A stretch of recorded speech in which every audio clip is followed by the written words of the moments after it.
a question I get a lot around like, well, where should I start in keto versus paleo versus Yeah. whatever. What's your perspective on all that? Yeah, that's a question I get all the time, right? Especially now that keto is popular. Like, Hmm. so you walk in any gym and someone, runs up and goes, "Hey, should I do a ketogenic diet?"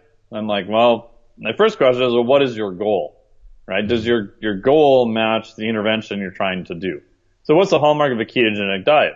Super high fat, moderate to lowish protein by fitness standards, and ridiculously low amounts of carbohydrates, right? So less than 50 grams of carbs. If you start oogling too many bagels, you almost go over your limit of carbs for the day.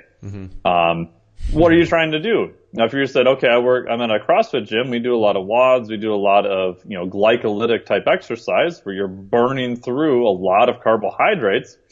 A diet that severely restricts the fuel you're using, probably not going to be the best place to start, right?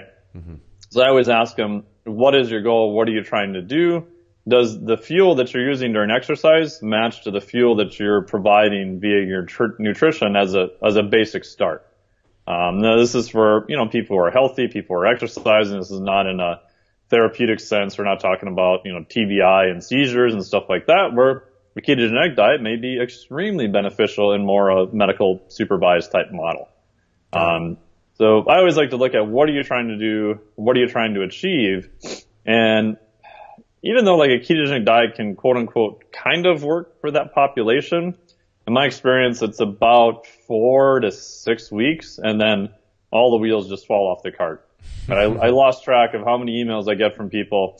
Yeah, I was doing a ketogenic diet for 5 weeks. I was doing CrossFit, man. It was great. I felt amazing.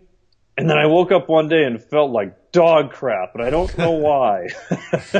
Yeah. I'm like, I got some ideas for you. Yeah, I have yet to come across an athlete in our in our realm, if you will, strength Yeah. conditioning, CrossFit, and whatnot, where they've been able to stick to it, beyond a couple of months and still feel okay. Usually, it's very Yeah. similar. It's like, hey, I'm trying this, I feel good, and then hit by a bus.